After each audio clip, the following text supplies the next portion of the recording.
অর্থাৎ কোনো না কোনো ইকোনমিতে 10 টাকা 5 টাকা করে ছোট ছোট ছোট ছোট কিন্তু সে কিন্তু কন্ট্রিবিউট করে যাচ্ছে।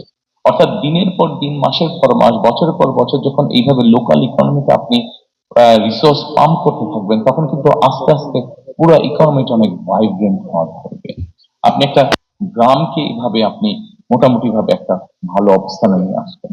আস্তে আস্তে ওই ইউনিয়নটা, আস্তে আস্তে উপজেলাটা, আস্তে আস্তে জেলাটা, আস্তে আস্তে বিভাগটা, আস্তে আস্তে সকল বিভাগ, অর্থাৎ 7 বছর পরে কিন্তু আপনি অনেক বেটার একটি চিত্র পাবেন। অন্তত আমাদের স্টাডি আমাদেরকে তাই বলছে। সেজন্যই আমরা মনে করি এই ফ্যামিলি কার্ডটা হতে পারে শুনতে খুব ছোট লাগছে, কিন্তু এটা লং টার্ম পজিটিভ ইফেক্ট অনেক অনেক অনেক বড় হবে ইনশাআল্লাহ।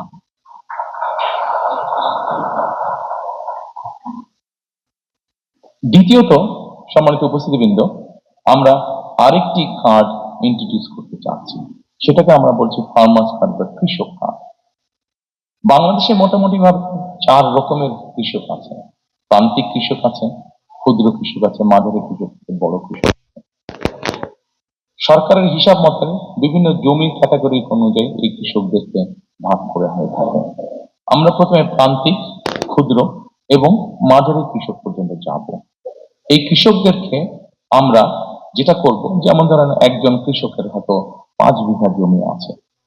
এখন ওই কৃষকটি কি কি চাষ করে, আমরা যখন এই কার্ডটা তাকে দেব, এই কার্ডটা দেওয়ার প্রক্রিয়া যখন আমরা শুরু করব, তখন কিন্তু সারা বাংলাদেশে এই মুহূর্তে যে ডাটা আমাদের কাছে আছে, সরাসরি জমিতে চাষাবাস কাজ করেন 1.5 কোটির মতন কৃষক আছে।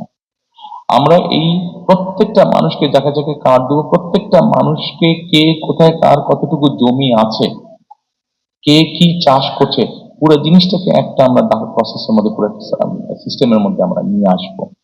কাজে সাতক্ষীরায় কোন এলাকায় কোন কৃষক কি চাষ করছে, টেকনাফে কোন এলাকায় কোন কৃষক চাষ করছে, দিনাজপুরে কোন এলাকায় কোন কৃষক কি চাষ করছে, সব জিনিস আমাদের পুরা সিস্টেমের মধ্যে চলে আসবে। এবং আসার পরে যেটা হবে, আমরা তখন জানতে পারবো যে ঠিক আছে, ওখানে অমুক আলু চাষ করছে, ওখানে অমুক টমেটো চাষ করছে, ওখানে অমুক বাঁধাকপি চাষ করছে। আচ্ছা, বাঁধাকপির সাথে সে আর কি কি চাষ করছে, হয়তো ছোট কৃষক সে, তাকে আমরা এই ফ্যামিলি কার্ডটার মাধ্যমে তার যে কোনো একটা ফসলের সম্পূর্ণ সাপোর্টটা আমরা দেওয়ার চেষ্টা করব। সেটা হচ্ছে বীজ হতে পারে, কীটনাশক ওষুধ এবং সার, এই পরিমাণটা আমরা তাকে দেওয়ার চেষ্টা করব। আপনারা বলতে পারেন যে কেন দেওয়ার চেষ্টা করব?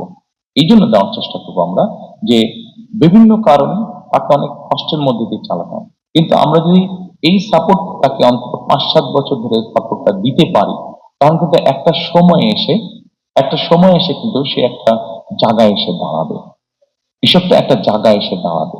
অর্থাৎ স্টেট থেকে যে সাপোর্টটা তাকে দেওয়া হবে, তার যেই রিসোর্সটা নিজের কাছ থেকে যেত, সেই রিসোর্সটা সে তখন সেভ করতে পারবে, সেই রিসোর্সটা দিয়ে সে অন্য কোনো কাজ করতে পারবে, যেহেতু স্টেট তাকে একটা সাপোর্ট তাকে দিচ্ছে। এবং we have reason to believe যে এক সময় গিয়ে এই কৃষকটা একজন সচ্ছল কৃষক হিসাবে দাঁড় করতে পারবে নিজেকে। এবং সেই জন্যই আমরা এই কৃষক কার্ডটা দিতে পারছি।